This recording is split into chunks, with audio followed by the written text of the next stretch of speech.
So to start out the progression, I'll start out with some of the old line drills. Then we'll go into D-line, linebackers. We consider running backs and receivers the same thing.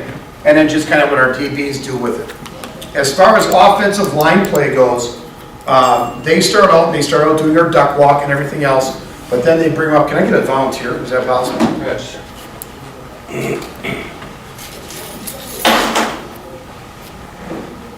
So he is going to be the defensive lineman. So with our offensive linemen, they just work on their punching. They don't put their hand in the dirt. So they'll just do a lot of their stepping. So they'll line up, they'll step, coach will call off the keys, and they're just doing their punch. They'll work on their punch. They rep that out, and then they'll start working on their inside punch or their outside punch. So when they start out doing their stepping, and boom, making sure that they're getting that hand placement right on the target. Now, after a while, I'll let you guys come up and kind of play with it a little bit. There's an actual breastplate right here that you can grab onto that simulates a pair of shoulder pads. So after they work both sides of their inside and outside punch, then they start working on chipping. And if you run a zone scheme or whatever scheme you're running as far as offensive line play, we've got this, we've got the shield up in front of them. We've got another guy over on the other side, and they're actually going to work on their overtake. So they've got a guy punching to the outside number or the chest. Now this guy's going to overtake. He rips off, and then we've got another cat standing behind him with another one of the pads. That's the linebacker that he's going to chip to. So we're working all the games that they're doing on the offensive line as fast as possible because, again, they can rep with this, and there's that natural separation with the arms. So they can knock down or bring their hands up or do whatever they have to do. So that is how the offensive line starts out with. So they progress from just a normal 2-point to inside, outside, then chip, and then they'll start getting into their pull games. And they'll actually line up. Doesn't make a difference which one it is, but we'll have them work on, let's say we got one right here. He's coming down, he's coming around and pulling to the open for the linebacker.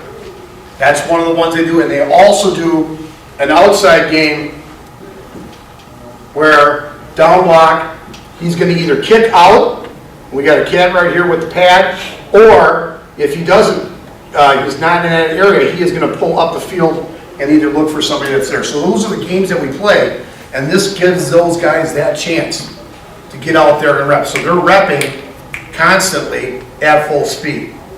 So it's a great tool for the offensive lineman because you can really see where their targets are.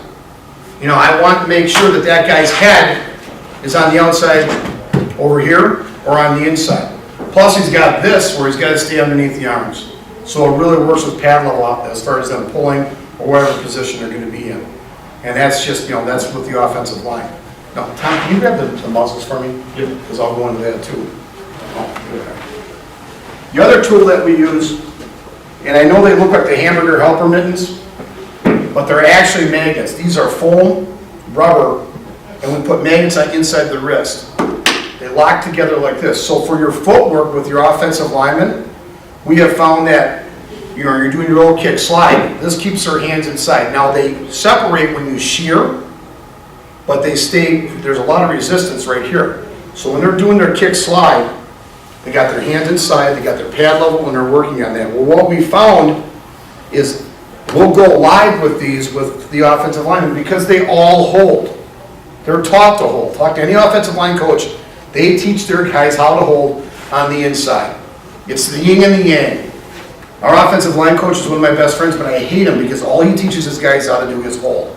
And they don't call it if it's outside here. Well, you slap these things on them, it's pretty difficult to hold. So what we've seen is their footwork has gotten much better because they can still do their kick slide, they can still move, but they can't hold. They still have to punch and get their hand position inside.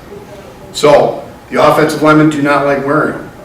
Right, because they can't hold. But what we've seen is their footwork has improved greatly because of it. So Stanford had just picked up a pair of these, and there was a couple schools down in the Chicagoland area that have used it, and one of the offensive line coaches was telling my boss that after they started using the muzzles, his footwork, he was able to teach his guys things that he could never teach them before.